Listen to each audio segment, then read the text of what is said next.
கிறிஸ்துவுக்குள் அன்பான தேவனுடைய பிள்ளைகளை, கர்த்தராகிய இயேசுவின் நாமத்தில் உங்களை வாழ்த்துகிறேன். இந்த நாள் உங்களுக்கு ஒரு மிகுந்த தெய்வீக பலனை தருகிற ஒரு நாளாக இருப்பதாக என்று வாழ்த்துகிறேன். நாம் இப்பொழுது தேவனை துதித்து பாடப்போகிறோம்.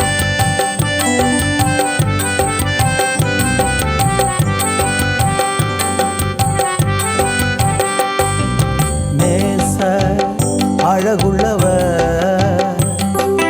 வெண்மையும் சிவப்பும் அவர். என் நேச அழகுள்ளவர், வெண்மையும் சிவப்பும் அவர். மாறிடாத நேசரவர், மகிமையை வந்திடுவார், மறுரூபமாக்கிடுவார், மகிமையில் சேர்த்திடுவார். மாறிடாத நேசரவர், மகிமையை வந்திடுவார், மறுரூபமாக்கிடுவார், மகிமையில் சேர்த்திடுவார். நேச அழகுள்ளவர், வெண்மையும் சிவப்பும் அவர். நேச அழகுள்ளவர், வெண்மையும் சிவப்பும் அவர். அல்பாவும் ஒமேகாவுமானவர், முந்தினவரும் பிந்தினவருமானவர். அல்பாவும் ஒமேகாவுமானவர், முந்தினவரும் பிந்தினவருமானவர். சத்தம் பெரு வெள்ளை இரைச்சல் போல, பிரகாசிக்கும் சூரியனைப் போல. சத்தம் பெரு வெள்ளை இரைச்சல் போல, முகம் பிரகாசிக்கும் சூரியனைப் போல. மாறிடாத நேசரவர், மகிமையை வந்திடுவார், மறுரூபமாக்கிடுவார், மகிமையில் சேர்த்திடுவார். மாறிடாத நேசரவர், மகிமையை வந்திடுவார், மறுரூபமாக்கிடுவார், மகிமையில் சேர்த்திடுவார். நேச அழகுள்ளவர், வெண்மையும் சிவப்பும் அவர். நேச அழகுள்ளவர், வெண்மையும் சிவப்பும் அவர். ஓ, thank you lord, thank you lord, thank you lord. நன்றி ஆண்டவரே, நன்றி ஆண்டவரே, நன்றி ஆண்டவரே. எங்கள் மத்தியிலே நீங்கள் உலாவுகிற உம்முடைய நல்ல கிருபைக்காக, ஓ பரிசுத்த ஆவியானவரே, உம்மை நாங்கள் ஸ்தோத்தரித்து உயர்த்தி ஆண்டவரே போற்றி புகழ்ந்து மகிமைப்படுத்துகிறோம். அப்பா, உம்முடைய அன்பின் கரங்களிலே எங்களை முழுவதுமாய் அர்ப்பணிக்கிறோம். தொடர்ந்து நீர் எங்கள் மத்தியிலே ஆண்டவரே மகிமைப்படும், ஒவ்வொருவரையும் ஆசீர்வதியும். இயேசுவின் நாமத்தில் ஜெபிக்கிறோம் எங்கள் நல்ல பிதாவே. ஆமேன், ஆமேன். அன்பான தேவனுடைய பிள்ளைகளே, இந்த நாளிலே நம்ம வாசிக்கும்படியாக 2 நாளாகமத்தின் புஸ்தகம் 32ஆம் அதிகாரத்திலே 8வது வசனத்தை நான் உங்களுக்கு வாசிக்கிறேன். அவனோடு இருக்கிறது மாமிச புயம், நமக்கு துணை நின்று நம்முடைய யுத்தங்களை நடத்த நம்மோடு இருக்கிறவர் நம்முடைய தேவனாகிய கர்த்தர் தானே என்று சொல்லி அவர்களை தேற்றினான். யூதாவின் ராஜாவாகிய எசேக்கியா சொன்ன இந்த வார்த்தையின் நிமித்தம் வார்த்தைகளின் மேல் ஜனங்கள் நம்பிக்கை வைத்தார்கள். வாசித்து கேட்ட இந்த வேத பகுதியினுடைய பின்னணியத்தை நீங்கள் அறிந்து கொள்ள வேண்டும்.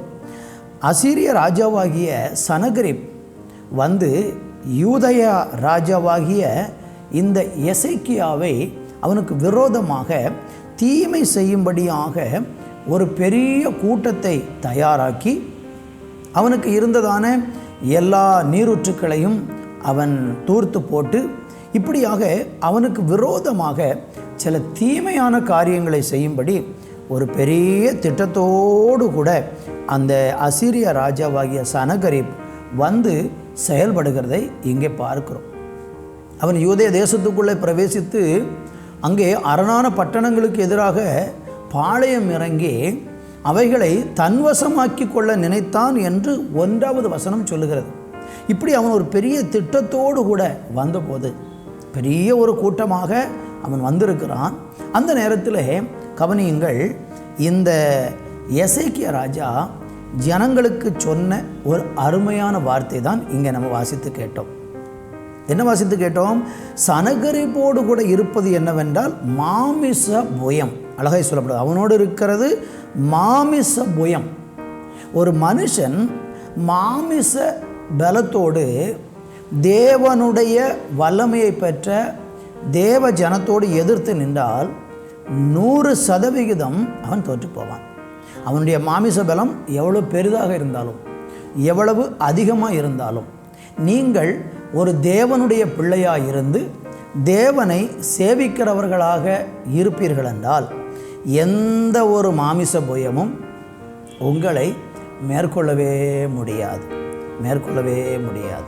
அழகாக சொல்கிறார் பாருங்க, நம்மோடு இருக்கிறவர் நம்முடைய தேவனாகிய கர்த்தர் தானே என்று சொல்லி அவர்களை தேற்றினான். ஒன்று அறிந்து கொள்ளுங்கள், இந்த உலகத்தில் ஒரு மனிதன் கர்த்தராகிய தெய்வத்தை தன்னுடைய கடவுளாக ஏற்றுக்கொண்டு அவரை சேவிக்கிறவனாக இருந்தால் அந்த மனுஷனோடு எப்பொழுதும் கர்த்தர் இருப்பார்.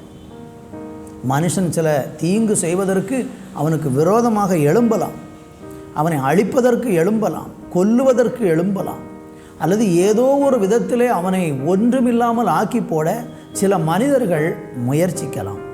ஆனால் அந்த மனிதர்களுடைய முயற்சி எல்லாமே சொக்கு நூறாக நொறுங்கி போகும்.